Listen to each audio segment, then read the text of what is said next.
Bismillahirrahmanirrahim. Assalamualaikum warahmatullahi wabarakatuh.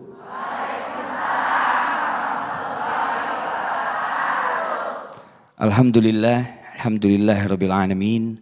Asyhadu an la ilaha illallah wahdahu la syarikalah takriran bihi wa tauhidan. Wa asyhadu anna Muhammadan abduhu wa rasuluhu wa ba'd. Sahabat jiwa yang dimuliakan Allah, Masya Allah, kalau kita melihat yang namanya perjalanan hidup kita nih, ini perjalanan yang masih panjang. Karena banyak orang yang tidak memahami atau kurang memahami bahwa apa? Bahwa yang namanya dunia yang sekarang kita tempati ini, yang kita tinggali ini bukan tempat terakhir bagi kita. Banyak orang juga yang karena mereka mengejar dunia dengan berlebihan, sehingga lupa akan tujuan akhirnya apa. Dan lebih bahaya lagi, ternyata banyak juga orang-orang yang Allah berikan nikmat di dunia, tapi nikmat ini malah dipergunakan untuk bermaksiat di hadapan Allah. Ma'udzubillah. Dan sepertinya makin kesini zaman ini udah makin berubah. Kita sudah ada di penghujung zaman. Kenapa? Karena tanda-tanda akhir zaman yang disebutkan oleh baginda Nabi kita, Nabi Muhammad SAW, semua sudah hampir tampak. Ini menandakan apa? Menandakan bahwa sudah sebentar lagi kita akan sampai pada hari akhir di mana kita terakhir ada di dunia ini. Dan Allah berfirman dalam Al-Quran, A'udzubillahi minasyaitonirrajim, Bismillahirrahmanirrahim. Walikulli ummatin ajal. Fa'idza jaa ajaluhum la yastakhiruna sa'ata wa la yastaqdimun. Bahwa yang namanya umat ini, setiap umat itu ada batas waktunya. Dan hakikatnya berarti apa? Kalau dunia ini bukan tujuan akhir, berarti akan ada kan alam-alam berikutnya, di mana manusia pasti akan mengalaminya. Kita lihat peta kehidupan kita, sahabat jiwa. Pertama ada yang namanya alam ruh. Di alam ruh ini semua ruh dikumpulkan dan dari sanalah kemudian ditiupkan satu-satu. Kemana? Ke dalam jasad manusia terus seperti itu. Sampai nanti. Di alam ruh kira-kira sahabat jiwa ada yang pernah ingat gak di alam ruh lagi ngapain? Tidak ada yang ingat. Setelah itu kita pindah ke alam yang ketiga. Dunia. Yang sekarang kita tempati. Dunia ini gak lama. Kita tidak seperti umat-umat sebelumnya yang diberikan umur panjang sekali. Tidak. Kata Nabi SAW, yang namanya umatnya Nabi itu baina sittina wa sab'in. Antara 60 sampai 70 tahun saja. Batas waktunya di sana. Gak panjang. Dan tidak banyak yang lebih dari 70 tahun. Tidak banyak. Pertanyaannya, kalau 70 tahun di dunia, sementara akhir balik bisa sampai 10 tahun, 13 tahun lah anggap. Umur manusia itu separuhnya sudah dipakai untuk tidur. Ini penelitian. Kalau separuhnya sudah dipakai untuk tidur, berarti tinggal separuh lagi. Separuhnya ini dipakai untuk apa di hadapan Allah? Apakah dia taat atau maksiat? Taat pun, kalau dikatakan taat, berapa tahun taatnya yang diterima, berapa tahun yang tidak. Sementara dosanya, maksiatnya pasti akan tercatat oleh Allah Subhanahu wa taala. Dulu zaman kami nyantri ada istilah gini nih. STMJ katanya. Sholat terus maksiat jalan. Biar balance. Biar imbang. Kita hitung-hitung sekarang. Imbangnya di mana? Kan biar balance nih katanya nih. Imbangnya di mana? Contoh. 20 tahun atau seorang yang usianya 40 tahun. 40 tahun berarti 20 tahunnya sudah dipakai untuk tidur. 20 tahunnya lagi untuk beraktivitas. 20 tahun beraktivitas kira-kira berapa tahun yang taat, berapa tahun yang maksiat. Anggaplah di tengah-tengah, optimis. 10 tahun taat, 10 tahun maksiat. Maksiatnya kita simpan dulu 10 tahun. Masih ada 10 tahun yang taat. 10 tahun ketaatan kita kepada Allah, berapa tahun yang diterima taatnya, berapa tahun yang hilang. Kenapa? Ria. Menampakkan. Kadang-kadang tidak menampakkan yang namanya apa amalnya, tetapi apa? Sum'ah. Dia perdengarkan amalnya. Sehingga hilang juga di hadapan Allah Subhanahu wa taala. Ya, anggaplah taat yang diterima separuhnya. Berarti 5 tahun. 5 tahun taat, kita tarik lagi yang tadi maksiat. Maksiatnya berapa tahun? 10 tahun. 5 tahun taat, 10 tahun maksiat. Kira-kira mampir ke sebelah dulu gak itu? Ini surga, sebelahnya 5 tahun taat, tapi 10 tahunnya maksiat. Biar balance. Balance-nya di mana?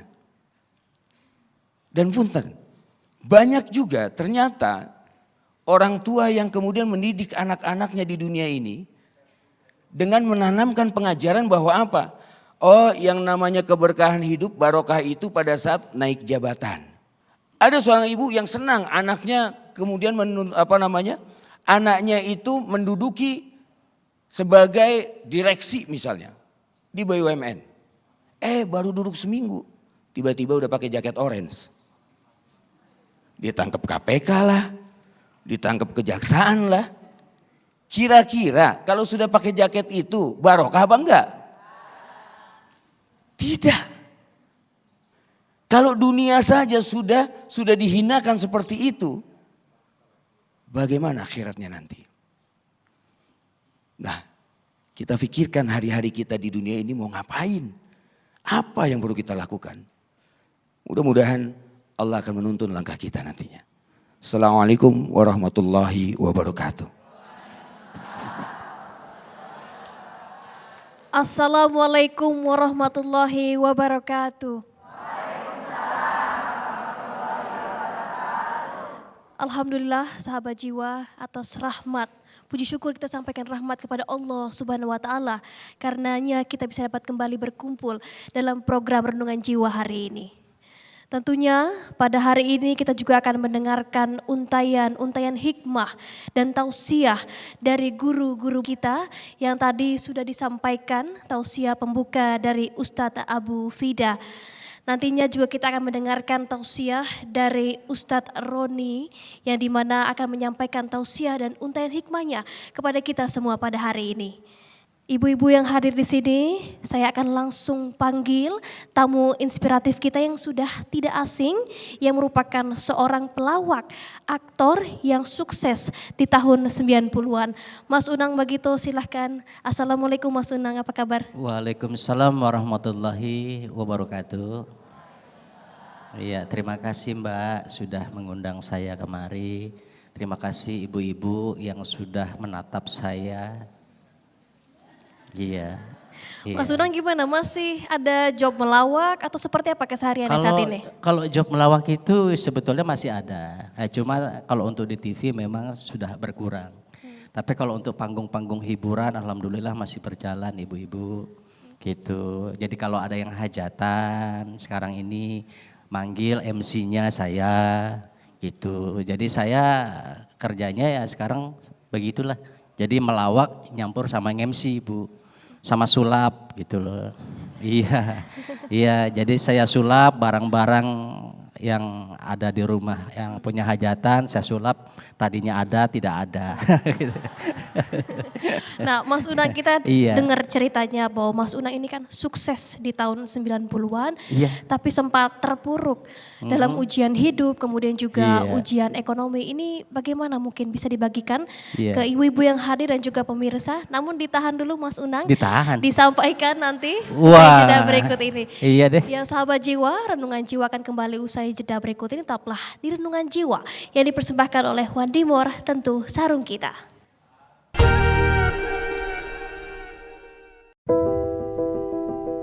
Hadi Wibawa atau lebih dikenal dengan Unang Bagito adalah salah satu nama besar dalam dunia entertainment Indonesia, khususnya dunia komedi.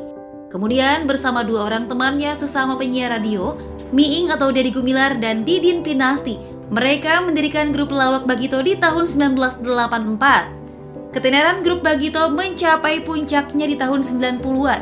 Mereka memiliki acara di televisi yang sangat populer. Dengan bayaran yang besar, grup Bagito menjadi grup lawak termahal di Indonesia saat itu. Seiring berjalannya waktu, ketenaran grup Bagito mulai menurun. Setelah memutuskan untuk meninggalkan Bagito, karir Unang tidak berkembang dan semakin merosot. Setelah sepi job, Unang mencoba berbagai usaha untuk mencari nafkah, seperti menjadi perajin, berjualan bakso, dan sebagainya. Namun semua gagal. Ia pun mendapatkan berbagai ujian bertubi-tubi. Ia pernah diserang penyakit aneh yang membuatnya tidak bisa bekerja dan harus menjual harta untuk biaya pengobatan.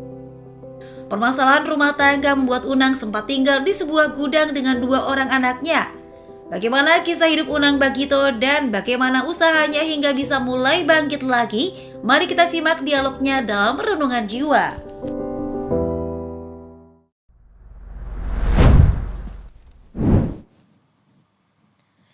Masya Allah, kita sudah sama-sama menyaksikan video tadi perjalanan hidup Mas Unang. Nah, mungkin ibu-ibu di sini masih ada yang ingat Mas Unang? Masih, Masya Allah. Mas Unang nih pada ingat semua. Ingat, kalau nonton sinetronnya pasti ingat. Kerjaan saya suka bikin nangis ya. Tuh. Bikin ketawa dong Mas Unang. Kalau di sinetron bikin nangis. Kalau untuk komedinya bikin ketawa. Masya Allah, Mas Unang tadi kita lihat bagaimana tampilan video perkiraan masa kejayaan Mas Unang. Masa kejayaan dulu. Tahun 90-an. Iya. Nah ini kita dengar Mas Unang mengalami ujian hidup, ujian ekonomi. Ini bagaimana Mas Unang menghadapinya? Mungkin bisa dibagikan. Iya, ibu-ibu semuanya dalam hidup itu nggak ada yang diuji sama Allah, itu nggak ada. Semuanya diuji gitu loh. Pada saat kita belum berkeluarga itu sudah juga dapat ujian, apalagi ditambah dengan keluarga. Seperti dulu saya alami adalah ujiannya itu tadi, adalah ujian berkeluarga gitu. Jadi ternyata bahwa dulu saya usia masih muda, saya masih dalam posisi jahiliyah, saya masih dalam kekhilafan, saya tidak bisa. Sampai akhirnya saya berpisah ya. Kemudian habis secara ekonomi, kemudian saya sakit yang tidak wajar, sakit yang dideteksi oleh dokter bahwa itu sehat-sehat saja. Nah ini nggak masuk logika. Jadi ternyata ujian saya luar biasa, lahir batin itu. Lahirnya saya diuji secara materi, batinnya saya diuji oleh hal-hal yang tidak wajar. Nah gitu, saya duit habis untuk berobat kemana-mana sampai sekeliling saya untuk cari penyembuhan dalam diri saya, sakit apa. Itu 10 tahun kurang lebih Bu, bayangin gitu. Pengobatannya juga aneh-aneh kalau menurut saya, nggak masuk logika saya gitu. Kadang-kadang ada pengobatan, saya disuruh mangap, begitu suruh mangap tiba-tiba Dikasih apa itu? apaan? Cuh gitu maksudnya? Ustadz nih ceritanya sakit, mangap. Kan saya nggak sakit, nggak mangap dong. Coba Mas Unang praktekin waktu Mas Unang sakit gimana? Suruh mangap. Hah? Mangap. Ustadz yang mau nyemprotin kan? Jadi diludahin gitu maksudnya? Ya seperti itulah contohnya.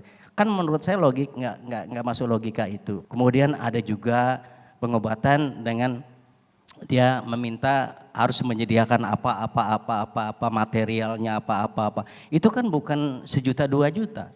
Itu bisa sampai puluhan juta. Karena pengen sembuh kan harus saya bayar. Beli ini, beli itu, beli ini, beli itu gitu. Aneh-aneh. Ada masuk lagi, saya berobat lagi, kamarnya digelapin. Ini ada pada depan nggak kelihatan nih Ustadz nih. Karena kamarnya digelapin. Ada. Kamarnya digelapin, tiba-tiba itu ada lemari. Memang saya tahu lemari. Itu lemari goyang. Brok. Tiba-tiba berhenti itu lemari, ada yang jatuh. Plotrak.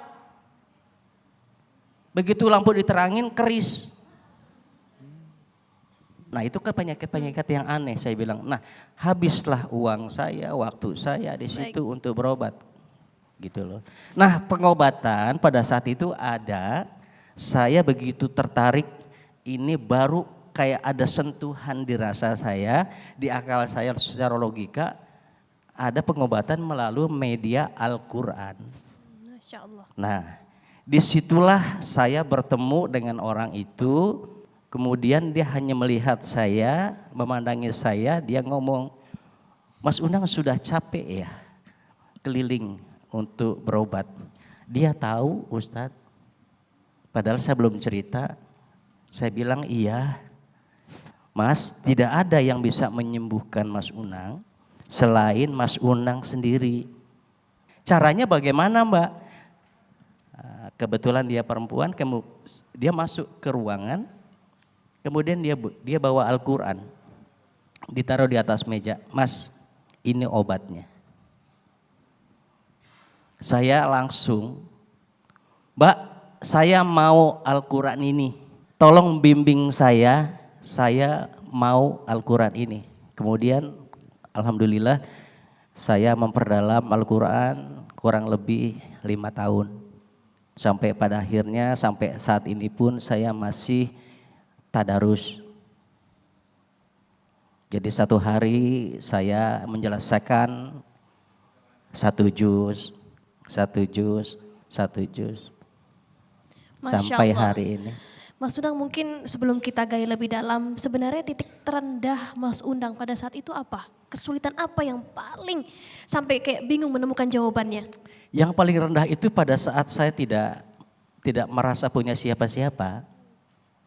Saya merasa sendiri dalam hidup itu, gitu. Jadi keluarga juga tidak membantu dalam hal apapun. Ya memang tidak ada kemampuan untuk itu. Ya saya pasrah saja. Teman-teman pun kok saya merasa jauh, gitu loh. Kok nggak ada gitu yang memotivasi saya seperti apa. Padahal saya butuh motivasi, pendekatan pada saat itu. Saat itu tinggal di mana Mas Unang? Ada rumah atau kontrakan atau Saya kan bagaimana? sudah nggak punya rumah pada saat itu. Sampai sekarang pun saya nggak punya rumah Bu, gitu. Jadi kalau ibu-ibu mau ngasih saya rumah nggak apa-apa, saya bisa tempatin.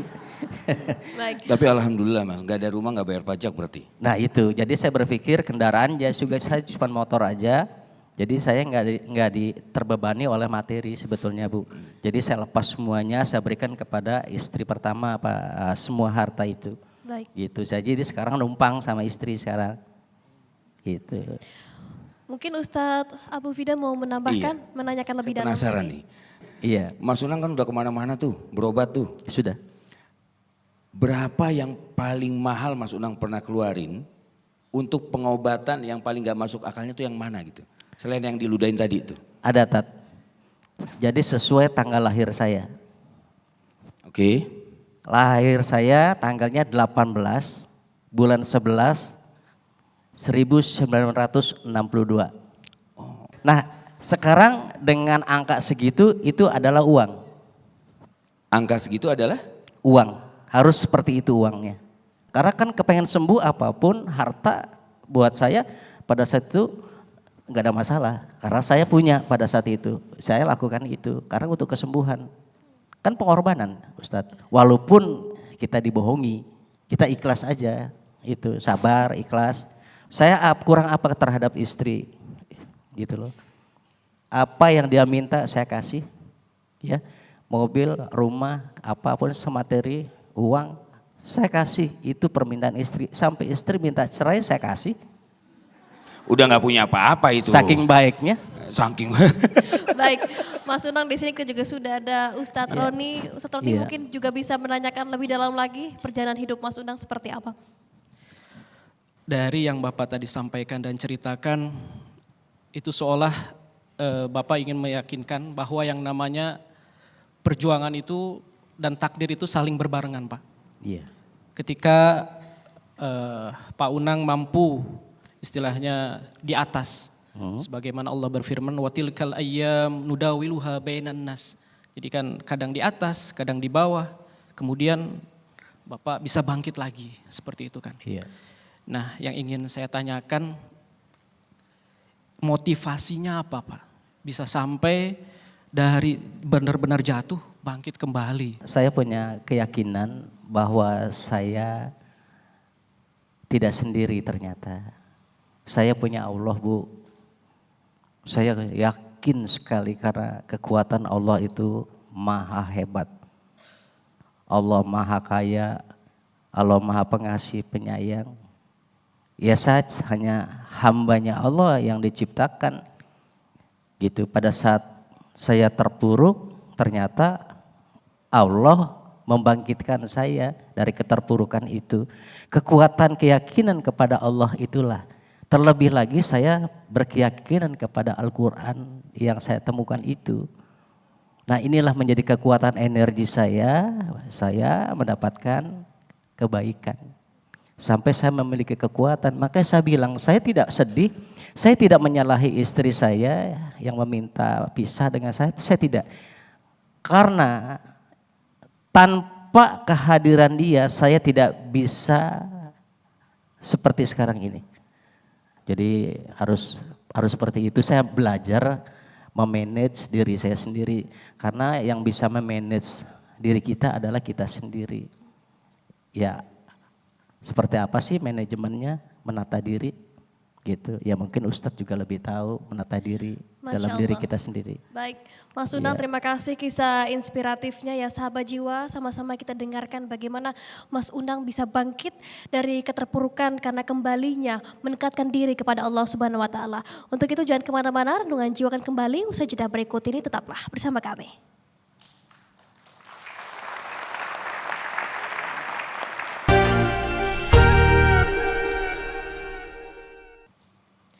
Anda masih menyaksikan Renungan Jiwa Pemirsa yang disembahkan oleh Juan Dimor, tentu sarung kita. Kita akan kembali menanyakan kepada Mas Unang, mungkin ini sempat masih jadi pertanyaan saya tadi Mas Unang. Waktu Mas Unang kalah sulit ini seperti apa komunikasi dengan anak Mas Unang?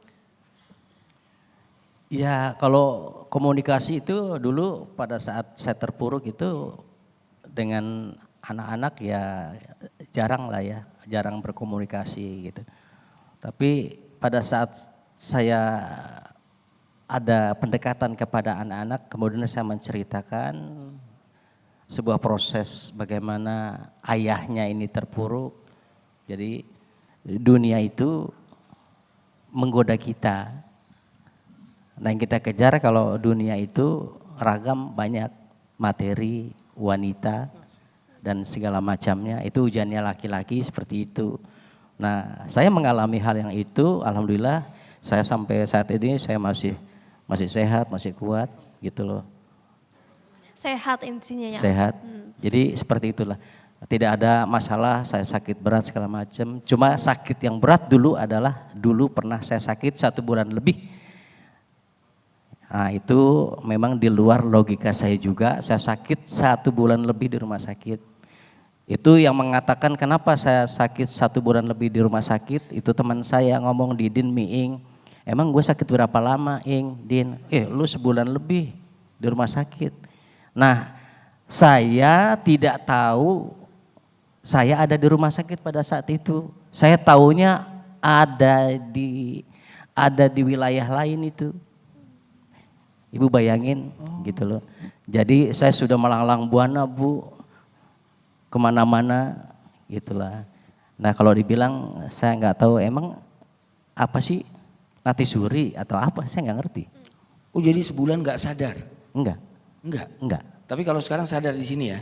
Nah makanya nggak kan ngecek, saya ngecek doang, iya. takutnya. Nah, makanya kenapa saya sadar sekarang kan itu tadi. Kenapa saya bisa mengatakan bahwa kepada Ustadz tadi 1 pertanyaan 500.000. Itu kan berarti kan saya sadar. Iya, kalau duit sadar. Itu sadar gitu. Mas Unang, melihat situasi sekarang pernah terpikir nggak ingin kembali ke masa dulu, masa-masa jayanya Mas Unang? Pernah terbesit pikiran seperti itu? Gini, saya sudah merasakan Allah memberikan saya talenta yang sangat luar biasa. Allah sudah memberikan saya popularitas di zamannya masanya saya dulu. Kemudian Katanya favoritnya Presiden Soeharto juga, benar nggak Mas Unang? betul, jadi kita manggung dulu di Cendana. Bagito itu manggung di Cendana. Kita menghibur keluarga beliau pada saat itu. Nah, pernah itu, tur ke Amerika juga, betul ya Mas Unang? iya, kita dapat undangan dari KBRI. Jadi yang pada kuliah di sana, yang menetap di sana orang-orang di Indonesia pengen kehadiran Bagito pada saat itu. Ke Australia, ke Singapura Gitu. Pengen gak sih kembali ke masa jaya itu Mas Unang? Enggak lah. Itu sudah yang berlalu karena setiap orang ada masanya, setiap masa ada orangnya. Gimana? Betul dong, betul ya. Coba ulangin mungkin Mas Unang. Apa Tat? Ulangin tadi apa Setiap kata-katanya? orang. Setiap orang ada masanya, masanya. setiap masa ada orangnya. Oh iya benar, nggak salah. Lah iya, Iya, berarti masanya saya bukan sekarang karena sudah ada orangnya yang lain. Saya penasaran tapi ini mau nanya nih. Jangan sampai mati penasaran. Nanti jadi setan. Iya, Mas Unang zamannya waktu itu kan pasti banyak uang, banyak. iya kan? Miliaran. Masya Allah. Sombong kayaknya ini. Iya. Miliaran. Iya, Dibandingkan sekarang nih, iya. mana yang lebih tenang? Hah? Mana yang lebih tenang? Hidup dengan uang miliaran, apa hidup dengan di bawah naungan Al-Quran sekarang seperti yang Mas Unang bilang? Oh lebih, maaf nih Tat, kalau dikasih perbedaan itu dulu, megang duit miliaran zamannya dulu, itu harga-harga barang itu masih murah. Mobil saya ganti-ganti terus mobil-mobil, ada keluaran mobil baru beli. Kurang apa? Berarti kan saya sudah tergoda pada saat itu dengan materi itu. Artinya saya mau apa aja ada disediakan. Nah itu. Kemudian saya tidak ingat Allah. Itu. Nah pada saat saya sekarang ini dapat rezeki dari Allah, tidak seperti yang dulu. Tapi saya nyaman, Tat. Nyaman. Benar, Tat. Nyaman. Nggak ada beban sama sekali. Benar. Makanya ditanya sama siapa yang ngundang saya itu. Mas, ini ada undangan buat belahan jiwa. Renungan Belahan jiwa. Kalau belahan jiwa apa kabarmu? Renungan jiwa. Ah? Renungan jiwa. Iya, renungan jiwa. Maaf Iya. ya Bu ya. Kenapa jadi belahan jiwa? Iya. Iya. Nah, ya udah, siap. Ya udah apaan orang belum dijawab tadi? Hah? Main ya udah aja. Apa Ini yang- kita lagi nungguin ini. Nungguin apaan? Lebih tenang mana Wah masanya? beneran nih. Oh yang tadi. Iya kan diundang. Awah. Kan diundang. Oh udah. Diundang ke sini. Diundang ke sini Iya. terus. Mas, masalah findernya nih. Kan ada honornya nih. Emang ada honornya? Ada Tat. Oh ada. Enggak diundang ke Ya sini. makanya nanti dapat honor jangan lupa yang 500.000. Iya kan? Saya cuma 500, beliau sejuta. nih. Sejuta. Nah jadi kayak gitu. Nah kan ditanya berapa? Nah saya kembalikan. Kan saya tidak mau menyandang nama besar kemudian oh saya minta sekian, enggak. Saya bilang oh terserah dari sana saja. Saya mau dikasih berapa saja saya terima. Nah itu kan berarti dalam bentuk apa? Kita tidak memaksakan diri bahwa saya tidak mau melekatkan bahwa saya adalah dulu terkenal. Gitu. Berarti ikhlas lah pokoknya. Ikhlas berarti. aja. Baik. Ada yang mau bertanya silahkan sebutkan nama dan pertanyaannya. Assalamualaikum warahmatullahi wabarakatuh. Waalaikumsalam. Saya Ibu Ermiza dari Majelis Taklim Kecamatan Pagar Alam Utara, Kota Pagar Alam, Sumatera Selatan. Masya Allah, jauh sekali Ibu Wong bisa Kito sampai ke Galo ini Jakarta. berarti ini. Iya jauh Pak. Dari di sini saya mau menanyakan dengan Mas Unang. Tadinya Mas Unang bercerita bahwa pernah gagal dalam berumah tangga, ya. Nah, yang ingin saya tanyakan, bagaimana menurut Mas Unang pentingnya keberadaan keluarga, terutama istri dan anak, dalam atau sebagai penyemangat hidup untuk Mas Unang. Iya, terima kasih. Assalamualaikum warahmatullahi wabarakatuh. Mas Unang silakan. Iya. Jadi keluarga ini adalah salah satu mata rantai yang tidak terputus, Bu. Jadi harus terus ada ikatan penuh. Nah, kebutuhan apa sih sebetulnya yang harus menjadi tujuan utama. Kan tujuan utama adalah menjadi keluarga yang baik gitu loh. Nah, baik ini tidak hanya cukup dengan baik saja, kita harus mendapatkan tingkat lagi lebih baik, sangat baik, teramat baik. Nah, itu tingkatan yang saya terapkan seperti itu. Jadi kalau baik saja tidak cukup. Baik hanya sekedar yang membutuhi kebutuhan istri apa-apa, anak menyekolahkan apa-apa gitu. Nah, kebutuhan lain agak lebih baik lagi supaya anak senang. Ya, ada pendekatan secara khusus kita ngobrol kepada anak. Nah, jadi itulah kita tidak bisa menekan anak sekeras bahwa itu adalah pendekatan yang harus kita lakukan. Nah, itulah saya melakukan hal itu, Bu. Kepada keluarga, kepada istri pun saya juga melakukan pendekatan gitu. Saya nggak mau anak nggak boleh ikut dengar omongan antara bapaknya atau ayahnya. Saya di kamar, saya kunci pintu, akhirnya saya berdialog dengan batin sama istri. Udah, kita nggak apa-apa, kita berdua aja. Baik, terima kasih Mas Unang sudah bergabung bersama kami di program Renungan Jiwa hari Alhamdulillah, ini. terima kasih juga. Sahabat Jiwa, tadi kita sama-sama mendengarkan bagaimana kejayaan dalam hidup Mas Unang tidak membawa ketenangan. Namun ketika dirinya mendekatkan diri kepada Allah justru membawakan ketenangan dalam hidupnya. Ini sesuai tema kita di mana jangan tukar akhiratmu dengan dunia. Sesaat lagi Renungan Jiwa akan kembali, tetaplah bersama kami pemirsa.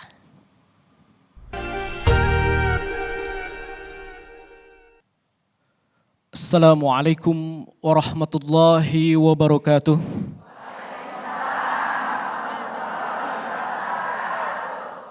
Alhamdulillahi wa kafa wassalatu wassalamu ala sayyidina al-mustafa wa ala alihi wa ashabihi wa man saru ala nahjihi waqtafa. Alhamdulillah, tadi kita menyaksikan bagaimana beliau sukses dalam haliah duniawinya juga haliah ukhrawinya. Sukses dunia, sukses akhirat. Itu pastinya yang selalu kita inginkan dan harapkan. Ya. Tetapi terkadang kita sebagai manusia biasa sering tergoda. Sebagaimana yang diungkapkan oleh Allah Subhanahu wa taala dalam firman-Nya, "Zuyyina lin-nas hubbus syahawat minan nisa wal banin wal qanatiri." Sampai akhir ayat bahwa sekarang kadang kita tergoda dengan istri, dengan anak dan sebagainya, ya, perhiasan, kemudian rumah mewah, kendaraan, itu semua adalah bagian dari mata'ul hayatid dunya. Mata'ul hayatid dunya, perhiasan dunia. Ya, Masya Allah. Tetapi itu adalah sebuah nikmat yang Allah karuniakan kepada kita. Hanya saja bagaimana kita bisa mengatur nikmat dunia itu menjadi kebahagiaan kelak di mana? Di akhirat. Ya. Allah. Saya terenyuh dengan apa yang disampaikan oleh beliau. Bagaimana beliau bisa bangkit dengan apa? Dengan Al-Quran. Ya, terkadang ini yang berat terhadap kita. Ya.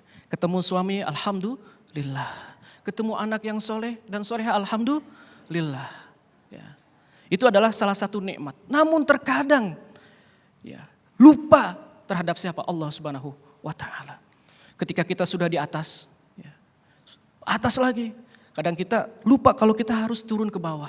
Dan bahkan kita lupa kepada siapa yang telah menciptakan kebahagiaan tersebut. Itu yang sering kita lupakan. Siapa yang sering kita lupakan? Allah. Kapan kita ingat sama Allah? Ketika sakit. Ketika apa lagi? Ketika banyak hutang. Padahal Rasulullah SAW sudah mengatakan sendiri bahwa yang namanya dunia itu adalah ghurur. Sesuatu yang menipu. Sedangkan yang namanya akhirat, mala ainun ra'at, wala udhunun sami'at, wala khatar bibal Allah. Ya. Padahal ada yang lebih nikmat lagi, yaitu mana? Akhirat. Sesuatu yang tidak bisa dilihat oleh apa? Mata, didengar oleh apa? Telinga. Bahkan tidak ada satu detik pun dalam pikiran kita itu surga itu bagaimana ya? Seperti inikah? Seperti itukah? Allah akan memberikan sesuatu yang indah untuk kita. Mau, Ibu? Mau ya? Insya Allah. Ada beberapa hal yang disampaikan oleh Rasulullah SAW bahwasannya orang yang pintar itu adalah yang dia merendahkan dirinya di hadapan Allah Dia rendah hati di hadapan manusia. Dan juga ini yang penting nih. Al-Kayyis mandana nafsahu. Ya. Wa amila lima ba'dal maut. Orang cerdas, orang pintar, mohon maaf. Bukan yang banyak gelarnya berderet, Bu. Bukan mohon maaf yang banyak hartanya, bukan. Apalagi mohon maaf yang tinggi jabatannya juga bukan. Al-Kayyis yang cerdas, yang pintar menurut siapa? Rasulullah SAW itu adalah satu, dia yang rendah diri di hadapan Allah. Ya, rendah diri. Dia dekat selalu sama Allah. Wa amila lima ba'dal maut. Kalau seandainya kita sekarang punya kekayaan, alhamdulillah kita banyak sedekah. Kalau seandainya sekarang kita punya kesehatan, kita gunakan kesehatan untuk ibadah kepada Allah. Ya. Kalau kita punya banyak ini dan itu, kita niatkan untuk apa? Ibadah karena Allah Subhanahu wa taala. Ya. Wa amila lima, karena dia tahu setelah dia sekarang dalam kehidupan dunia pasti akan ketemu di akhirat. Salah satunya ya, orang yang cerdas itu ada 3B, Bu. Apa, Bu? 3B. Yang pertama, belajar untuk seimbang antara kehidupan dunia dan akhirat. Ya. Seimbang, belajar untuk seimbang antara kehidupan dunia dan akhirat. Dunia itu enggak hina, Bu. Kalau kita bisa menjadikan dunia itu sebagai apa? Jembatan ke akhirat. Sebagaimana Hasan Basri mengatakan begini, Bu. Qala Hasan Basri, ad-dunya darul mamar wal akhiratu darul maqar. Dunia ini tempat kita singgah. Sedangkan akhirat adalah tempat kita apa? Tempat kita pulang, tempat abadi. Ya. Faj'al ya. Darul mamar lidaril maqar. Jadikan tempat kita singgah sebentar ini untuk apa? Tempat kelak di akhirat. Amal kita dan sebagainya. Makanya nih kita harus sering-sering baca doa kalau kita lagi sibuk, sesibuk apapun. Itu habis sholat, Bu, habis sholat sesibuk apapun kita, waduh nih dikejar nih arisan, dikejar nih ngejemput anak dan sebagainya, habis sholat zuhur loh. Jangan dulu kemana-mana, minimal, Bu, minimal doa ini apa? Rabbana atina fid dunya hasanah wa fil akhirati hasanah wa qina adzab. Wih, hafal ya, Masya Allah, Allahu Akbar ya, Masya Allah. Itu doa sapu jagat kalau kata orang bilang. Itu yang pertama, belajar untuk menyeimbangkan dunia dan akhirat. Yang kedua apa, Bu?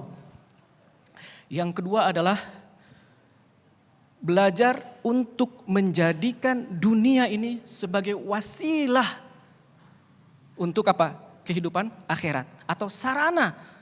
Karena dunia ini hanya sebagai apa? Persinggahan. Sedangkan akhirat sebagai apa? Tujuan atau finish. Jangan dibalik, Bu. Ya. Yang ketiga, belajar untuk fokus terhadap urusan apa? Akhirat. Dalam sebuah hadis dikatakan, ya, kalau seandainya kita menjadikan akhirat, ya, menjadikan Allah, fillah, lillah, billah, ya, ditanamkan dalam hati kita ya, fillah, lillah, billah, Allah, Allah. Kita jadikan semua apapun yang kita lakukan beribadah kepada Allah. Taat pada suami karena Allah. Kemudian juga mengantar anak ke sekolah karena Allah. Ya, semuanya karena Allah. Ya. Maka apa? Allah akan satu. Allah mudahkan segala urusannya. Ya. Yang kedua, ya, pahala dia di surga bersama siapa? Rasulullah SAW. Tetapi kalau seandainya dunia ini dijadikan apa? Tujuan dan obsesi. Ya. Maka apa? Satu, Allah cerai beraikan urusan di dunia. Makanya kadang kita pergi ke pasar, belum sholat subuh, susah dapat rezekinya. Betul ya? Kemudian juga anak-anak pengen disekolahkan ke sekolah yang unggulan, susah juga. Ya. Karena kita masih mendahulukan apa? Dunia. Coba kita mulai dengan tujuan akhirat. Mudah-mudahan apa yang disampaikan ini bermanfaat untuk saya pribadi dan juga untuk ibu-ibu di sini. Semoga Allah Subhanahu wa taala ya menutup kita, mengkhatamkan kita dengan apa? Husnul khatimah. Wabillahi taufiq wal hidayah. Assalamualaikum warahmatullahi wabarakatuh. Masya Allah, terima kasih Ustadz tausiahnya. Masya Allah. Sahabat jiwa yang dirahmati Allah, di segmen selanjutnya kita akan berikan kesempatan para jemaah yang hadir di sini untuk bertanya langsung, curhat langsung kepada Ustadz dan guru-guru kita yang sudah hadir hari ini. Untuk itu jangan kemana-mana, selanjutnya kita akan kembali hadir usai jeda berikut ini. Tetaplah di Renungan Jiwa yang dipersembahkan oleh Wan Dimor, tentu sarung kita. Terima kasih Anda masih menyaksikan program Renungan Jiwa. Nah, jemaah yang hadir hari ini sesuai janji saya tadi akan memberikan kesempatan yang mau bertanya langsung, curhat langsung kepada Ustadz dan guru-guru kita yang sudah hadir hari ini. Yang mau bertanya, kita persilahkan. Sebutkan nama dan pertanyaannya. Assalamualaikum warahmatullahi wabarakatuh. Perkenalkan, saya Maulina dari Jakarta. Izin, sebagai anak muda saat ini kan banyak anak muda yang terlalu mengejar kenikmatan dunia dan gampang terpengaruh oleh hal-hal negatif. Dan anak muda sekarang juga kan banyak yang mengajak ke hal-hal negatif gitu. Contohnya seperti pergaulan bebas dan hiburan tanpa batas. Pertanyaannya, bagaimana sih cara menguatkan diri agar tidak terjebak dalam nikmat sementara? Terima kasih. Baik, mungkin Ustadz Roni boleh langsung dijawab pertanyaannya.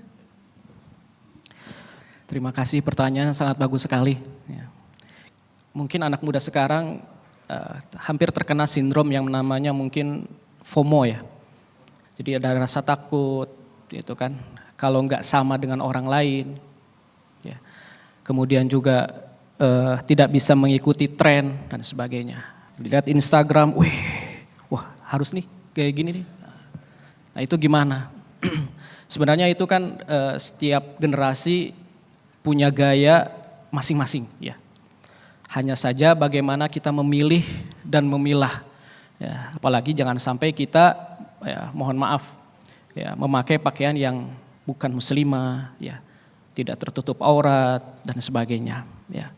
Apalagi misalnya sampai harus bergaul dengan teman-teman yang memang pergaulannya sangat bebas, ya gitu kan. Yang pertama yang harus kita lakukan, minta doa sama siapa? Orang tua. Minta doa sama orang tua. Kalau sekarang orang tua kita masih ada, itu jimat kita itu. Kunjungi ke rumah beliau ya. Minta doa, didoakan jadi orang yang soleh, anak yang soleh, itu penting itu. Ya, bagaimana para sahabat dulu, kemudian juga seorang tabi'in, Uwais Al-Qarni, bisa masuk surga. Sampai Umar bin Khattab kagum terhadap beliau. Karena kenapa? Karena berbakti kepada kedua orang tua. Itu satu. Kedua, belajar untuk manajemen diri. Bagaimana kita bisa manajemen diri? Dekat dengan Allah. Kemana-mana jangan sampai lupa. Kalau saya pribadi saya bawa tasbih untuk mengingatkan. Apalagi kalau sekarang mungkin ada tasbih digital. Gitu kan. Kalau perlu memang supaya tidak lupa kita bawa Al-Quran. Kenapa? Itu untuk mengingatkan kalau kita itu dipantau oleh Allah Subhanahu wa taala. Itu belajar ihsan. Kalau memang kita tidak bisa melihat Allah, maka Allah selalu mantau kita. Gak berani tuh kita mohon maaf gandengan sama yang bukan seperti itu kan. Itu penting. Manajemen diri caranya dengan apa? Mendekatkan diri kepada Allah. Lihat siapa? Rasulullah SAW, ayahnya wafat. Betul kan? Kemudian ibunya wafat masih dalam keadaan kecil gitu. Yatim piatu lah bahasanya seperti itu. Tapi siapa yang membimbing beliau? Bisa sampai sukses dunia dan akhirat. Beliau bukan hanya pemimpin untuk diri sendiri, tapi untuk keluarga, bahkan untuk sebuah negara. Kayak gitu. Dibimbing langsung oleh siapa? Allah Subhanahu wa taala. Itu yang kedua. Yang ketiga, ya, kalau bukan kita, siapa lagi yang akan melakukan kebaikan? Ya, apalagi di zaman sekarang. Zaman masuk ke dalam zaman fitnah. Mudah-mudahan kita semua selalu dijaga oleh Allah Subhanahu wa taala. Terima kasih. Assalamualaikum warahmatullahi wabarakatuh. Masya Allah, terima kasih Ustadz. Selanjutnya kita masih akan membuka sesi pertanyaan. Yang mau bertanya silakan sebutkan nama dan pertanyaannya. Assalamualaikum warahmatullahi wabarakatuh. Perkenalkan, nama saya Ibu Apipah Lutpah. Saya dari Majelis Alim Nurul Iman. Saya dari Bogor. Saya mau bertanya Pak Ustadz. Tadi Mas Unang bercerita tentang ujian hidup. Kan ujian hidup itu masing-masing berbeda. Saya juga punya ujian yang mungkin menurut orang ujian itu nggak berat, tapi buat saya berat. Boleh curhat sedikit Pak Ustadz? Silakan Ibu, silakan. Ya, masalah saya dari rumah tangga Pak Ustadz. Mungkin rumah tangga saya nggak semulus orang, ya, tapi saya terima semua itu dengan ikhlas, walaupun saya berat menerimanya. Seperti apa Ibu, mungkin bisa diceritakan masa rumah Iya, tangganya? saya harus pisah sama suami saya. Karena kalau misalkan saya terusin rumah tangga saya, nambah dosa. Mudaratnya lebih banyak. Saya memilih untuk berpisah sama suami. Apakah saya salah untuk meminta pisah demi kebaikan rumah tangga saya dan untuk fokus saya untuk beribadah, untuk memperbaiki diri saya lagi? Karena saya ngerasa kalau saya terus-terusan berumah tangga sama dia, kayaknya dosa nambah semakin semakin banyak gitu. Mungkin itu aja Pak Ustadz pertanyaan dari saya. Baik, terima Terima kasih, kasih. Pak Ustadz. Terima Mohon kasih Ibu. pertanyaannya. Pak Ustadz, bagaimana melihat situasi seperti ini? Baik, bismillahirrahmanirrahim. Yang namanya perpisahan itu bukan satu hal yang mudah. Apalagi kita sudah terbiasa bersama-sama sekian tahun, mungkin ada yang puluhan tahun. Namun di dalam Islam, kalau kita bicara hukum, maka bolehkah seorang istri meminta untuk pisah dari suaminya? Ada nggak perangkat hukumnya di dalam agama kita ini? Dan apa yang kira-kira menjadi syarat atau yang bisa dilakukan oleh seorang istri tanpa kemudian bisa meninggalkan atau membuat permasalahan-permasalahan baru? Khususnya istri kalau mau minta pisah itu secara syar'inya atau syaratnya masuk, kira-kira begitu. Memang di dalam Islam ada namanya khulu, Bunda. Khulu ini adalah seorang istri minta dilepas dari suaminya. Khulu bisa dikabulkan oleh qadhi, oleh hakim, bisa juga tidak. Tergantung dari substansinya apa nih. Minta pisahnya kenapa? Ada orang minta pisah. Kenapa minta pisah? Udah 15 tahun.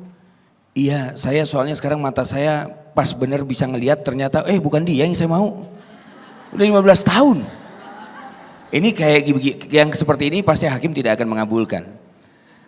Tapi apabila pernikahan setiap harinya hanya isinya dosa, nah ini hati-hati nih. Dan biasanya pernikahan itu di ujung tanduk kalau sudah ada 4 hal ini nih. Yang pertama sudah mulai saling kritik antara satu dengan yang lain. Kritiknya itu bukan untuk kritik membangun, enggak. Memang untuk apa ya? Julit-julitan aja begitu. Oh 1-0, saya balas 1 sama. Dia balas lagi 2-1. Pokoknya yang penting kata-kata masuk sakit hati aja. Ini satu. Yang kedua kentem. Kentem itu saling nyerang. Apa dikit saling nyerang. Pokoknya kalau ketemu pasangan itu dilihat salahnya kapan dia salah nih. Menit keberapa dia salah nih. Itu untuk nyerang. Yang ketiga, kalau dalam rumah tangga itu sudah dinasehatin tapi langsung defensif. Cara defensifnya marah. Kamu ternyata begini-begini, aku gak begini, kamu itu. Udah mulai itu. Dan yang keempat, apabila rumah tangga sudah ada jurang pemisah. Udah gak mau tahu, gak mau peduli. Terserahlah dia mau ngapain, yang penting saya ngapain. Kalau 4 hal ini sudah ada di rumah tangga kita, ini rumah tangga bermasalah. Memang dalam Quran dikatakan bahwa wanita baik-baik untuk laki-laki yang baik-baik. Ya kan? Wanita yang buruk untuk laki-laki yang... Namun baik-baik menurut siapa? Menurut kita atau menurut Allah? Terkadang begini. Apa yang menurut kita baik,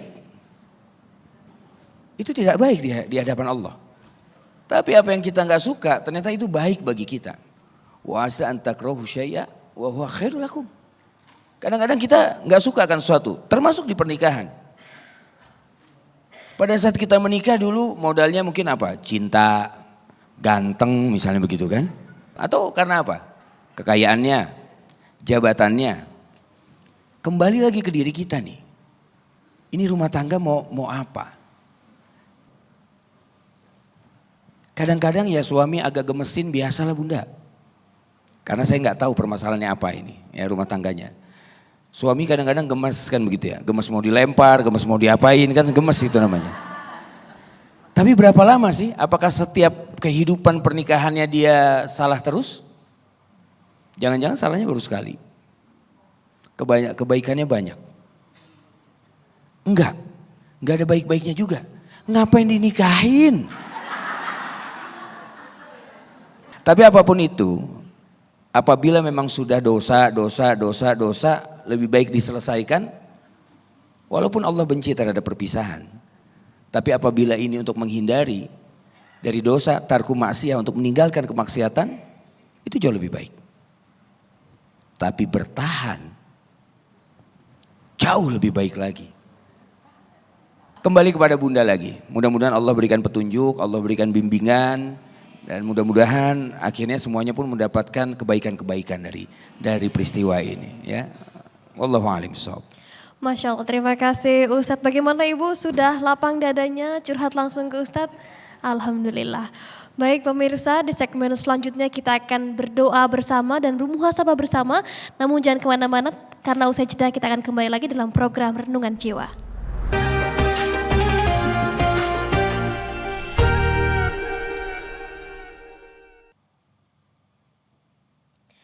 Alhamdulillah sahabat jiwa yang dirahmati Allah, kita sudah berada di penghujung acara kita hari ini, di mana tadi kita juga sama-sama menyaksikan dan mendengarkan langsung untayan-untayan hikmah dan tausiah dari ustadz dan guru-guru kita mengenai jangan tukar akhirat dengan dunia. Semoga apa yang disampaikan guru-guru kita bisa menjadi pembelajaran dan hikmah di kemudian hari. Saya Fatimah Albar pamit undur diri, saksikan terus Renungan Jiwa yang dipersembahkan oleh Wandi Mor, tentu sarung kita. Wassalamualaikum warahmatullahi wabarakatuh.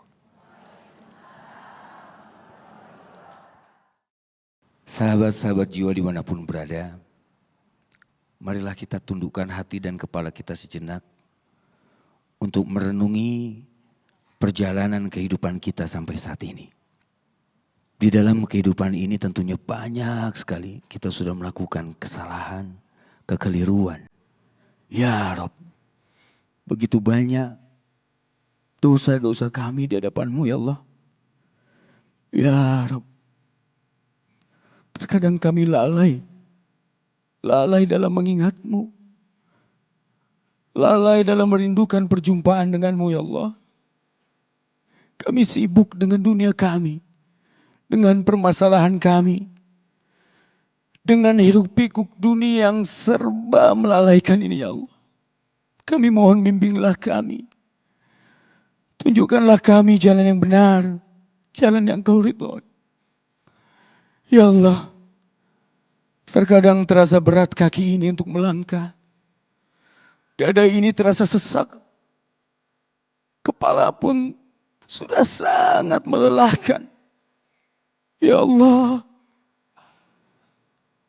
tunjukkan kami jalan-Mu ya Allah.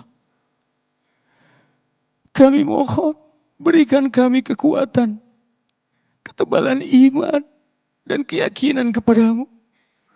Agar kami dapat melalui kehidupan kami di dunia ini dengan sebaik-baiknya ya Allah. Ya Rabb, begitu banyak sekali hal-hal yang kami ingin adukan kepada-Mu, namun terkadang suara ini tidak keluar. Terkadang hati ini saking sesaknya tidak dapat lagi berkata-kata ya Allah. Tapi Engkau-lah yang Maha mengetahui. Engkau yang Maha mengetahui apa-apa yang tersembunyi di dalam hati kami ya Allah. Ya Allah, bimbinglah kami. Kokohkan kaki dan pundak kami untuk menahan, untuk membawa semua ujian yang Kau titipkan kepada kami di dunia. Namun kami yakin ya Allah, kami yakin Kau berfirman di dalam ayat-Mu, La yukallifullahu nafsan illa wus'aha. Engkau tidak akan memberikan ujian di luar batas kemampuan kami, ya Allah. Namun terkadang kami yang tidak sabar. Terkadang kami dilalaikan dengan dunia ini. Sehingga kami lupa akan perjumpaan denganmu di akhirat nanti. Lupa akan tanggung jawab yang akan kau minta kepada kami terhadap apa yang sudah kau berikan nikmat di dunia ini, ya Allah. Desahan nafas kami, mata yang masih bisa melihat, telinga yang masih bisa mendengar, ya Rabb. Begitu banyaknya nikmat darimu. Namun kami tetap melupakan perjumpaan denganmu, ya Allah. Ya Allah, ampuni kami, ya Allah. Ya Rabb, ampuni juga pasangan-pasangan kami, anak-anak keturunan kami, ya Allah. Ya Allah, kami titipkan anak-anak keturunan kami kepadamu, ya Allah. Kami mohon jangan sampai ada satupun anak keturunan kami kelak ada yang murtad, ya Allah. Alhamdulillah. Ya Rabb, kami mohon sadarkanlah diri kami. Kami mohon sadarkanlah pikiran kami. Agar kami tidak larut dalam permainan di dunia ini, ya Allah. Ya Allah, kami mohon kabulkanlah permohonan kami ini, ya Allah. Kabulkanlah permohonan kami. Amin, amin ya rabbal alamin.